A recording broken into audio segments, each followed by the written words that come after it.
जो हमारे Morgan scientist थे, इस पार्ट में हम देखेंगे कि जो मॉर्गन साइंटिस्ट थे, मॉर्गन ने अपने प्रयोग में फल मक्खी का चयन ही क्यों किया? 2 कारण बताइए। तो पहला उसका कारण है कि बच्चों उसका लाइफ स्पान या जीवन अवधि या जीवन काल बहुत छोटा था और उसका प्रजनन दर बहुत अधिक थी। 2 यही कारण हैं। अब अगला क्वेश्चन इंपॉर्टेंट क्वेश्चन है बच्चों, जो कि 2025 केजी में पूछा गया था कि आनुवंशिकता से आप क्या समझते हैं। अब आपका अगला क्वेश्चन बनता है बच्चों कि मानव में ट्राइसोमिक जिसे त्रिसूत्रता कहते हैं और मोनोसोमिक जिसे एकल सूत्रता कहते हैं, एकल सूत्रता स्थितियों में गुणसूत्रों की संख्या लिखिए। मोनोसोमिक में गुणसूत्रों की स्थितियां लिखिए और ट्राइसोमिक में आप गुणसूत्रों की संख्या लिखिए। ट्राइसोमो की स्थिति में गुणसूत्रों की संख्या लिखिए और मोनोसोमी की स्थिति में गुणसूत्रों की संख्या लिखिए।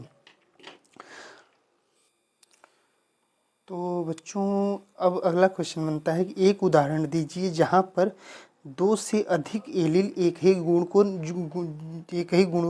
को नियंत्रित करते हुए।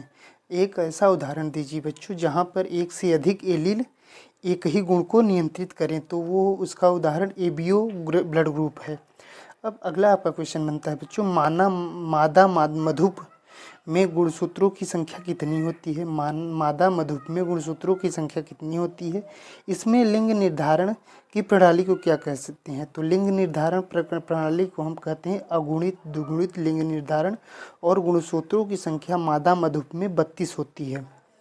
अब आपका आज का अति लघुत्तरी प्रश्न जो कि हम देख रहे थे सेक्सुअल मतलब कि molecular principle of inheritance and variations के, तो वो अति लघुत्तरी प्रश्न यहीं तक थे। अब लघुत्तरी प्रश्नों की बात होगी हमारी। तो मधुमक्खी जो होती है, मधुमक्खी में किस रूप में अनिषेचित अंड विकसित होता है? मतलब जो अनिषेचित मधुमक्खी होती है उसमें अनिषेचित अंडाणु या अनिषेचित अंड किस रूप में विकसित होता है? तो नर के रूप में विकसित होता है और जिसे हम ड्रोन कहते हैं। मतलब कि जो हमारा नर बनता है वो अनिषेचित अंडे से उसका विकास या उद्भव होता है। तो बच्चों ये सारी चीज़ें होती हैं। आप इन सारी क्वेश्चन को अपने कॉपी में नोट डाउन कीजिए और अपने रिवीजन को बहुत तेज़ कीजिए, क्योंकि आपका एग्ज़ाम बहुत पास आ चुका है। तो ये सारी चीज़, आज आपका 7 फरवरी है।